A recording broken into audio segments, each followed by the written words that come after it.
अब रिटायरमेंट में क्या होता है देखो, या डेथ में क्या होता है देखो, रिटायरमेंट हो या डेथ हो दोनों में ही एक पार्टनर हमें छोड़कर चला जाता है, ठीक है ना।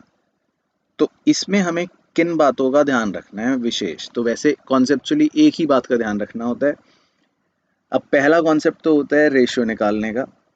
तो इसमें रेशियो तो बहुत ही सिंपल होता है कि भाई मान लो ए बी सी 3 पार्टनर्स हैं और इनका रेशियो है 3:2:1 और लिखा है बी हमें छोड़ के चला गया।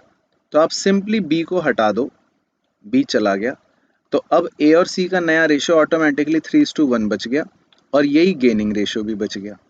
तो ये बहुत सिंपल होता है। और बाकी क्वेश्चन 2 में तो अगर क्वेश्चन कुछ और बोल दे कि ऐसे हो गया वैसे हो गया, तो क्वेश्चन टू क्वेश्चन हम सॉल्व कर लेते हैं। तो इसमें नया रेशियो या गेनिंग रेशियो निकालना तो सिंपल बात है। अच्छा, गुडविल का क्या होगा वो बस आपको पता होना चाहिए।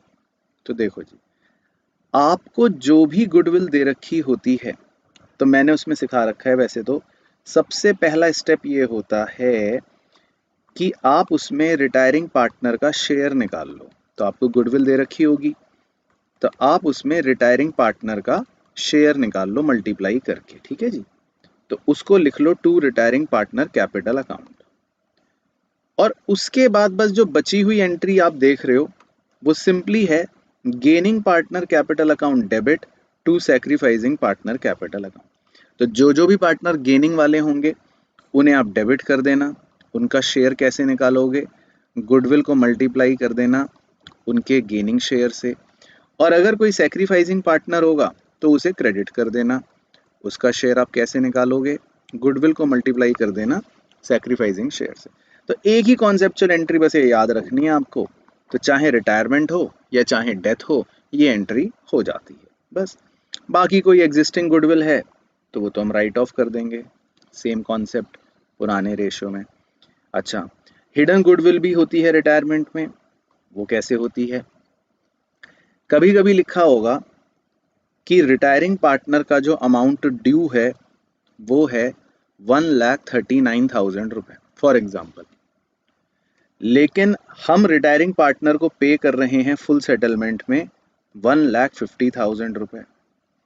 तो इसका मतलब अगर किसी रिटायरिंग पार्टनर का अमाउंट ड्यू है 1,39,000 लेकिन आप उसको पे कर रहे हो 1,50,000, तो हम सिंपली बस ये कह देते हैं दैट मीन्स एक तरह से 11,000 रुपये जो आप एक्स्ट्रा पे कर रहे हो ये उसका गुडविल का शेयर है बस। जर्नल एंट्री सेम रहती है जो आपने ऊपर भी देखी थी। तो हम रिटायरिंग पार्टनर को 11,000 रुपये ये मानते हैं कि हम उसको गुडविल का शेयर दे रहे हैं बस। उसके बाद बच्चों अगर गुडविल की एंट्री आपको आ गई रिटायरमेंट में तो आपका चैप्टर ही खत्म है फिर तो लॉजिकली, क्योंकि रिजर्व और फिक्टिशियस एसेट का ट्रीटमेंट सेम, इन्हें डिस्ट्रीब्यूट करना है ओल्ड रेशो में। WCR का पूरा ट्रीटमेंट सेम, IFR का पूरा ट्रीटमेंट सेम, रिवैल्यूएशन अकाउंट अगर बनाने को आ जाए तो पूरा ट्रीटमेंट सेम। बस ये कॉन्सेप्ट क्या याद रखना है कि प्रॉफिट या लॉस जो भी आएगा ओल्ड पार्टनर्स के बीच में बढ़ जाएगा। और उसके बाद ज़्यादा से ज़्यादा बस वो कहेगा कि कैपिटल एडजस्ट करके मुझे दिखा दो। तो रिटायरमेंट के अंदर अगर मैं कैपिटल एडजस्टमेंट की बात करूं, उसे थोड़ा अलग से डील कर लेते हैं। तो आपको रिटायरमेंट के अंदर कैपिटल एडजस्टमेंट के मैंने कितने केस करवाए हैं, 3 केस करवाए हैं। तो आप उसमें 3 केसेस को थोड़ा सा मद्देनजर रखना जो मैंने सिखाए हैं।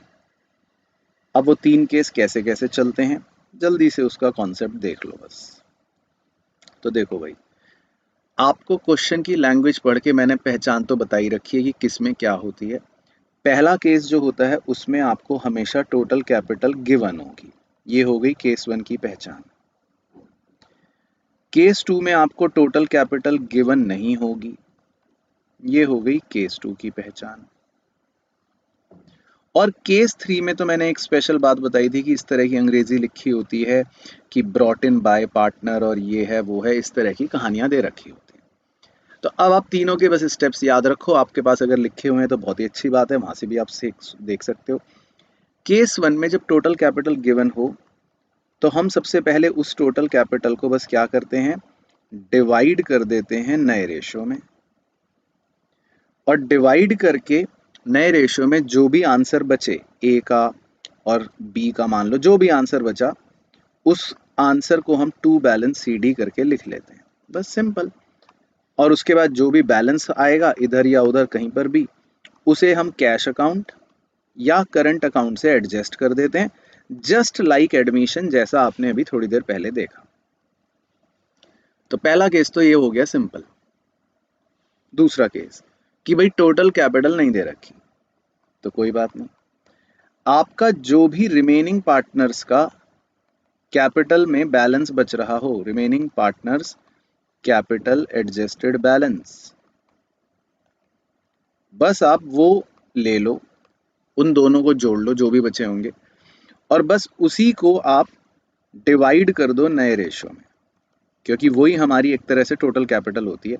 और उसको नए रेशो में डिवाइड करके आगे के स्टेप आपके फिर से सेम बन गए कि ए और बी का मान लो जो भी आंसर आया उसको आपने टू बैलेंस सी डी लिख लेना है, और फिर वो बोलेगा कि भैया कैश अकाउंट से एडजस्ट करो या करंट अकाउंट से एडजस्ट करो, तो एडजस्ट करना है। तो केस 1 और केस 2 तो मतलब बहुत ही सिंपल होते हैं, अगर आपको याद है एक बार भी तो।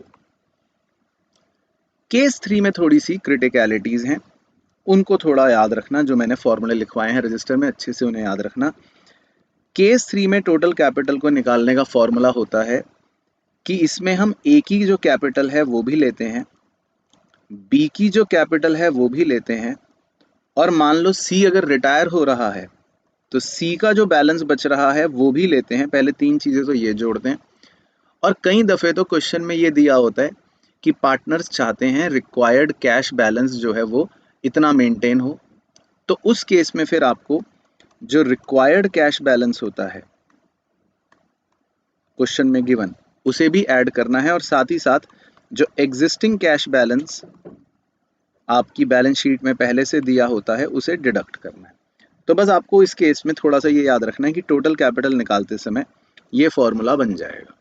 उसके बाद का स्टेप सेम, यानी कि टोटल कैपिटल को आप नए रेशियो में डिवाइड कर दोगे, और जो भी वैल्यूज आएंगी ए और बी की उन्हें आप टू बैलेंस सी डी में लिख लोगे।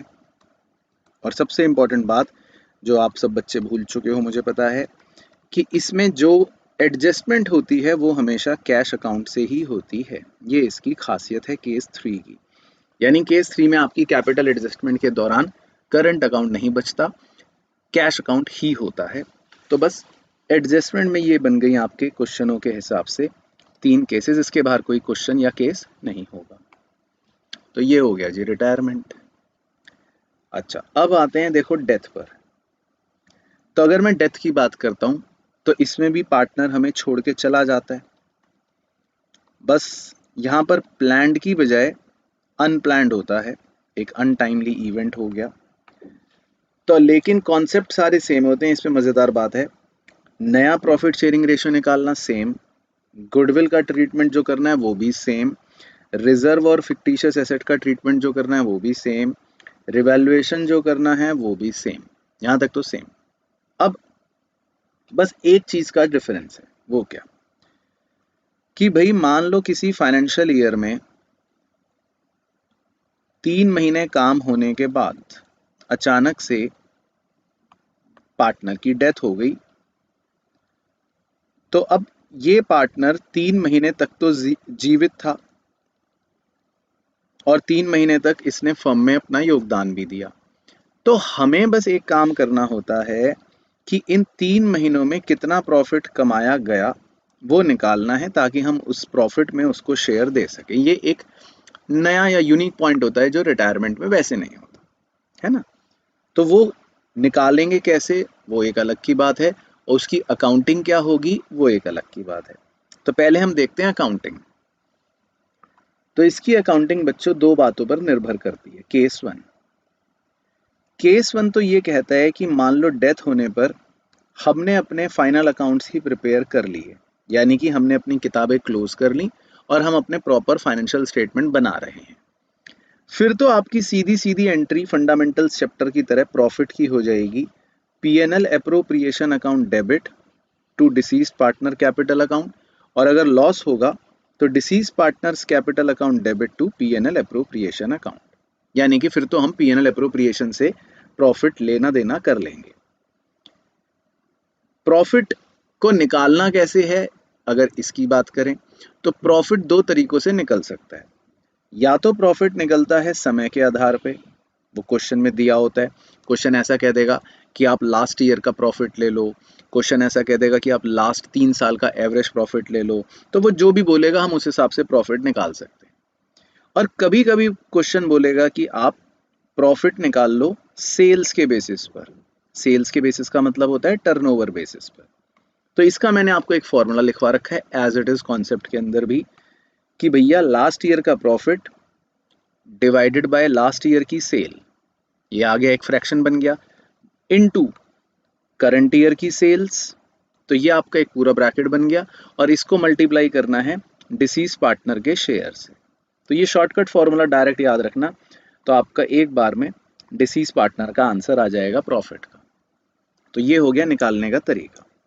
बाकी मुंशीगिरी कैसे होगी, अगर वो फाइनेंशियल स्टेटमेंट्स प्रिपेयर मान लो नहीं कर रहा, उस केस में तो अगर पार्टनर्स अपना प्रॉफिट शेयरिंग रेशियो नहीं बदलते, पार्टनर्स ने अपना प्रॉफिट शेयरिंग रेशियो नहीं बदला, तो हम एंट्री करते हैं, अगर प्रॉफिट की बात करूं तो PNL suspense account debit to deceased partner capital account, और अगर लॉस हुआ तो इसका उल्टा कर देंगे, deceased partners capital account debit to PNL suspense account.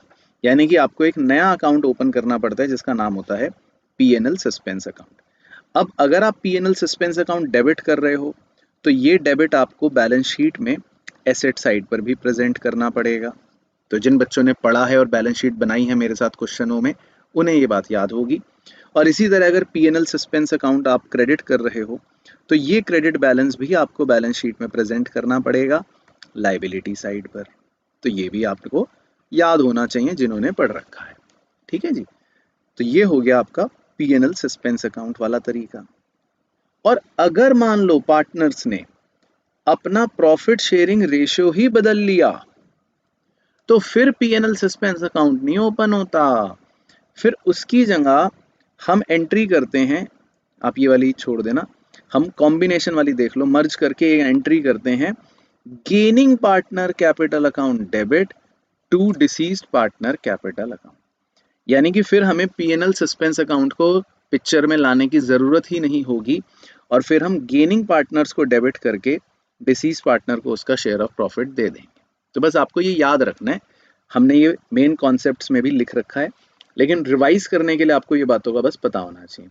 और इसी तरह अगर लॉस होगा तो आप एंट्री को उल्टा कर दोगे, तो एंट्री बन जाएगी deceased partner capital account debit to gaining partners capital account. तो यानी कि मैं फिर से रिपीट कर रहा हूँ, आपको बस ये ध्यान रखना है कि या तो फाइनेंशियल स्टेटमेंट प्रिपेयर हो रहे होंगे तो आप नॉर्मल एंट्री कर दोगे फंडामेंटल वाली। अगर वो प्रिपेयर नहीं हो रहे, जो ज़्यादातर नहीं होते सवालों में, तो आपको ये देखना है कि क्या रेशियो चेंज हुआ या नहीं हुआ।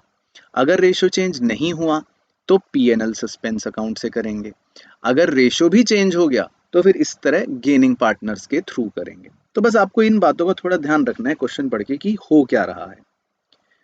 बाकी डिसीज पार्टनर का क्वेश्चन कहेगा कैपिटल अकाउंट बना दो, तो वो हम बना देंगे, उसमें तो वेरी सिंपल है, मैंने कॉन्सेप्ट में भी आपको ये सेम बनवा रखा है। तो जो भी पार्टनर्स को बातें हमें देनी है वो क्रेडिट साइड पे आ गई, है ना, कुछ बातों का थोड़ा ध्यान रखना है, और जो भी पार्टनर से लेनी है वो डेबिट साइड पर आ गई, इसमें भी कुछ बातों का ध्यान देना है। बस अल्टीमेट बात यह है कि जो भी बैलेंसिंग फिगर बचेगी उसे हम डिसीज पार्टनर के एग्जीक्यूटर अकाउंट में ट्रांसफ़र कर देते हैं, जो हमारे फर्म के एंगल से एक लायबिलिटी है। तो अगर बैलेंस शीट बनाने को आई तो फिर हम इसको लायबिलिटी में शो कर देंगे। तो ये बन गया डिसीज पार्टनर का कैपिटल अकाउंट। अब इसमें एक चीज़ जो है जो हमें अलग से डिस्कस करनी है वो ये कि भाई सेक्शन 37 क्या है डेथ के अंदर। तो ये हमने लास्ट लेक्चर में भी कवर कर रखा है। वैसे सेक्शन 37 में ये होता है कि अगर आप डिसीज पार्टनर का पैसा टाइम से नहीं दे रहे तो उस डिसीज पार्टनर को कानून ने ये ऑप्शन दिया है कि आप दो में से कोई भी एक चीज़ चुन सकते हो। पहली चीज़, आप या तो 6% पर एनम के हिसाब से इंटरेस्ट ले लो अपने अमाउंट पर, या चॉइस दे रखी है, और या आपने अगर जितना भी प्रॉफिट फर्म ने कमाया उसमें से अपना जो शेयर है वो लेना है तो वो ले सकते हो। तो उसका एक फॉर्मूला था, बस वो आप याद रखना, मैंने सिखा रखा है कि भाई जो भी हमारा प्रॉफिट हुआ रिटायरमेंट का या डेथ तक का जितना भी, उसे हमें मल्टीप्लाई करना है एक फ्रैक्शन से। अब वो फ्रैक्शन क्या है मैं ऐसे समझा देता हूँ कि भाई जो पार्टनर मरा उस पार्टनर का क्या कैपिटल बैलेंस बच रहा था, होल डिवाइडेड बाय सभी पार्टनरों का मिलाकर क्या टोटल कैपिटल बैलेंस बच रहा था। तो आप बस प्रॉफिट्स को इस फ्रैक्शन से मल्टीप्लाई कर देना तो आपका आंसर आ जाएगा। तो इन दोनों ऑप्शनों में से जो हायर वाला होता है वो वाला हम डिसीज पार्टनर को दे देते हैं। तो इस पर हम ज़रूर आप वो वाली वीडियो देखना जिसमें मैंने सेक्शन 37 कवर कर रखा है, उसमें आपको वो एक ही क्वेश्चन है किताब का, वो भी मिल जाएगा जो हमने डिस्कस करा था बस। अच्छा, अब सबसे ज़रूरी चीज़, अगर आप किसी भी रिटायरिंग पार्टनर का लोन अकाउंट या किसी भी डिसीज पार्टनर का एग्जीक्यूटर अकाउंट बनाते हो तो उसका लॉजिक समझ लो वो क्या होता है बस, ठीक है ना। अब क्योंकि ये एक लाइबिलिटी का खाता है ना, तो जितने भी ज्ञानवादी मुंशी आज यहाँ सभा में आए हैं वो ये जानते हैं कि लाइबिलिटियों का खाता बनाने का मतलब है कि अगर लाइबिलिटी कम हो रही है तो आप डेबिट में लिखोगे और अगर लाइबिलिटी बढ़ रही है तो क्रेडिट में लिखोगे। तो बस इस बात को याद रखना है। अब होता क्या है, सबसे पहले देखो स्टेप 1, जो भी रिटायरिंग या डिसीज पार्टनर होता है उसके कैपिटल अकाउंट से एक बैलेंस लोन अकाउंट या एग्जीक्यूटर अकाउंट में आ रहा होता है, जो भी होता है, ये मान लो बैलेंस आ गया। अब क्वेश्चन कहता है कि हम ये उसको पैसा 2 किश्तों में दे रहे हैं, तो आप इसकी 2 किश्तें बना लो अपने मन में कि भैया 2 किश्तें क्या बनी। तो ₹1,00,000 की किश्त बन गई मान लो 50,000 और 50,000, तो आपने 2 किश्तें बना ली अपनी 50-50 की। अब स्टेप्स कैसे याद रखने हैं कि आपने मान लो सबसे पहले ₹1,00,000 ये लिख लिया। स्टेप नंबर 2 में आपको इस पर ब्याज देना है। तो जो भी होगा 1 साल का ब्याज मान लो है 10%। तो आप ये 10% ब्याज इस अमाउंट पर कैलकुलेट कर लोगे, ₹1,00,000 पर 10% निकाल लोगे तो आपका आ गया जी ब्याज 10,000। तो पहला साल आपका खत्म, तो आपका क्रेडिट साइड तो खत्म। अब स्टेप 3 होता है आपकी लायबिलिटी कम होगी जब आप पेमेंट करते हो। तो स्टेप 3 में हम लिखते हैं टू बैंक अकाउंट कि भाई हमने पेमेंट करी। अब कितनी पेमेंट करी सर? भाई 50,000 तो मूल था और 10,000 आपने ब्याज निकाल लिया, तो आप 60,000 रुपए की पेमेंट कर दोगे बस। तो ऑटोमेटिकली आपको अकाउंट अपना क्लोज करना है और टू बैलेंस सीडी करके इस साल का आपको अपना बैलेंस बचा लेना है जो बच रहा है 50,000, और इसे अगले साल की खाते में लिख देना है फिर से बाय बैलेंस बीडी 50,000। तो आपने 1 साल इस तरह खत्म कर लिया बस। उसके बाद फिर से आपके वही स्टेप शुरू हो जाएंगे, यानी कि स्टेप 2 में आप सबसे पहले अपना इस साल का 10% ब्याज निकाल लोगे 10%। तो 50,000 का 10% ब्याज आएगा 5,000, तो आपकी क्रेडिट साइड कंप्लीट हो गई। फिर स्टेप नंबर 3 में आपको पेमेंट करनी है, तो आप किस्त पे करने के लिए लिखोगे टू बैंक अकाउंट। अब कितने की किस्त जमा होगी जी? तो 50,000 तो मूल था, 5,000 आपने इस साल का ब्याज और निकाल लिया, तो आप पेमेंट कर दोगे 55,000 की बस। तो 2 ही किस्तें थी तो दूसरी पेमेंट करते ही ऑटोमेटिकली बैलेंस निल बच गया। तो चाहे वो लोन अकाउंट कहे चाहे वो एग्जीक्यूटर अकाउंट कहे, आप इस तरह का मतलब कॉन्सेप्चुअल वे में याद रख सकते हो, तरीका होता है बनाने का। हमने इसके सवाल भी कर रखे हैं दोनों के, खूब सारे भयंकर वाले भी, वो आपको प्रैक्टिस करना है, वो आपका काम है, कॉन्सेप्ट यही चलेगा। तो अब बताओ कि भैया ये भी कहानी किस किस को याद आ गई यहाँ तक की? देख लो, डेथ तक की सारी बातें इसमें कवर हो गई, मतलब रिटायरमेंट की और डेथ की सारे कॉन्सेप्ट इसमें कवर हो गए। तो कैसी भी मुंशीगिरी करने को आए कॉन्सेप्ट यही रहेगा। आ जाओ जी, डिसोल्यूशन। तो भाई इसके कॉन्सेप्ट में तो मुझे नहीं लगता कि कुछ है। क्यों सर, इसमें क्या है? इसमें रियलाइजेशन अकाउंट बनाते हैं सबसे पहले, अगर हमने पार्टनर से लोन लिया है या पार्टनर को लोन दिया है तो फिर एक अकाउंट बना सकते हैं, अगर क्वेश्चन वैसे कह रहा है तो, नहीं तो कोई बात नहीं। और एक कैपिटल अकाउंट बनाते हैं, ये तो बनेगा, और एक कैश अकाउंट बनाते हैं जो बाद में टैली कर जाता है। तो प्रोसेस तो इसका ये होता है। अब लेकिन मुद्दे की चीज़ है कि आपको कॉन्सेप्चुअल एंट्रीज के बारे में थोड़ा ज्ञान होना चाहिए। एंट्रीज क्या है? हम सारे एसेट सबसे पहले क्लोज कर देते हैं, तो रियलाइजेशन अकाउंट में डेबिट कर देते हैं, एंट्री बन गई। उसमें ये बात का ध्यान रखना है कि गुडविल भी रियलाइजेशन अकाउंट में ही जाती है, just like any other asset. फिर उसके बाद जितनी भी लाइबिलिटीज होती हैं बैलेंस शीट में, उसको भी हम खाली कर देते हैं और वो सारी लाइबिलिटीज भी रियलाइजेशन अकाउंट में क्रेडिट हो जाती हैं, बन गई एंट्री। फिर उसके बाद हम अपने एसेट्स को बेचते हैं, तो एसेट को बेचने के लिए एंट्री हो गई cash account debit to realisation. लेकिन कभी कभी पार्टनर कहता है मैं टेक ओवर करूंगा, तो एंट्री हो गई partner capital account debit to realisation. कभी कभी तो हम एसेट अपनी लाइबिलिटी वाले को कहते तू ले जा, तो फिर एंट्री हो गई नो एंट्री। तो डिपेंडिंग अपॉन द केस हम अपनी एंट्री कर लेते हैं। सर अगर क्वेश्चन साइलेंट है किसी पर्टिकुलर एसेट को लेकर, तो हम क्या माने? तो हम मानेंगे कि उस एसेट को 0 रुपए पर बेचा गया है, यानी कि उससे हमें कुछ भी नहीं मिला, ऐसा सीबीएसई कहती है। सर फिर उसके बाद हम अपनी लाइबिलिटीज को कैश दे देंगे, तो क्या entry? Realisation debit to cash.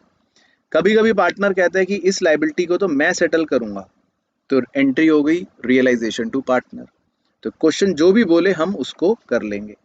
Sir अगर किसी क्वेश्चन में लाइबिलिटी के सेटलमेंट के बारे में साइलेंट है क्वेश्चन, तो हम क्या मानते हैं?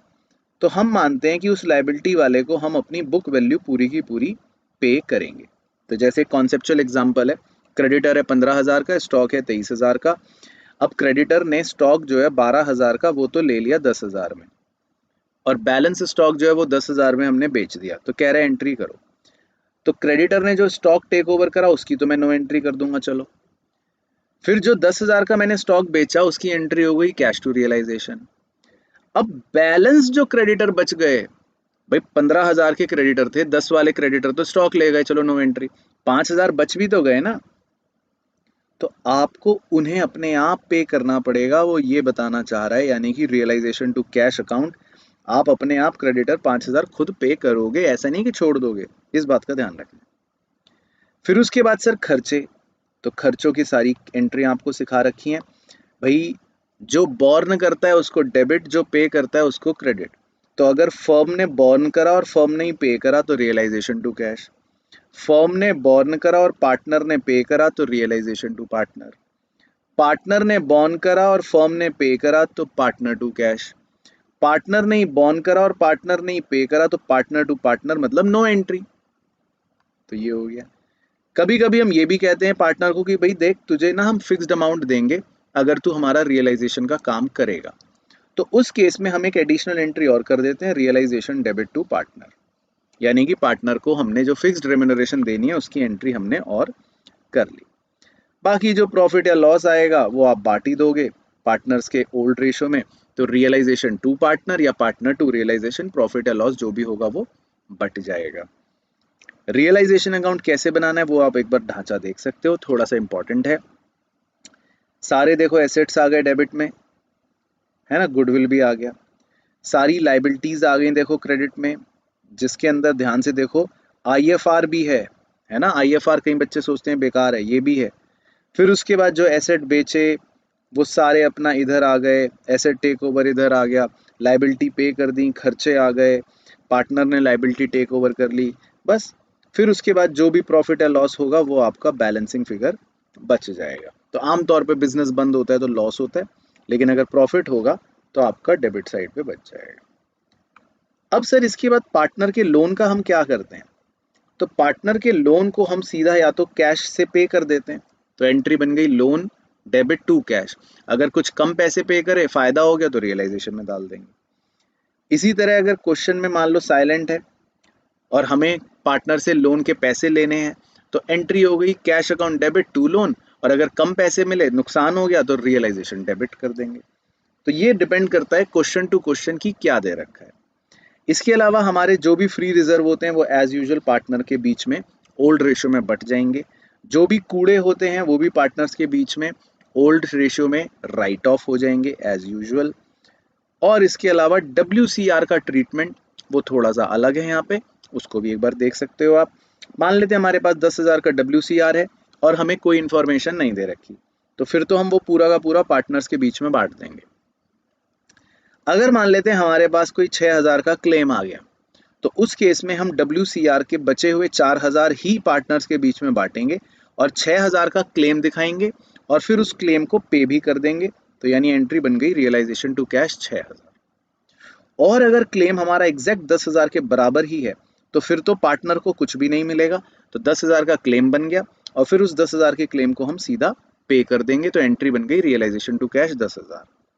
और सर अगर क्लेम ज्यादा निकला तो भी कोई बात नहीं, तो भी हमारा रिजर्व तो 10,000 का ही खत्म होगा, पार्टनर को कुछ मिलेगा नहीं, लेकिन जो हम पेमेंट करेंगे वो पूरी 14,000 की ही करेंगे, यानी realisation account debit to cash पूरे 14,000। तो थोड़ा सा इन केसेस पर भी आप कॉन्सेप्चुअली नजर मार के जरूर डाल जाना, क्योंकि WCR के अलग अलग केसेस वो हमसे करवा सकते हैं। बाकी इसके अलावा अगर करंट अकाउंट है कोई पार्टनर्स के दे रखे हैं, तो आप उन करंट अकाउंट को अपना सीधा कैपिटल अकाउंट में ट्रांसफर कर सकते हो, क्योंकि बिजनेस बंद हो गया तो अब करंट और कैपिटल में भेदभाव करने का कोई लॉजिक नहीं है। तो आप सीधा उनको ट्रांसफर करके बंद करके रख सकते हो। फिर इसके बाद सेटलमेंट कैसे होती है खातों की। कैपिटल अकाउंट का जो भी बैलेंस बचता है वो हम टू कैश लिख देते हैं या बाय कैश लिख देते हैं।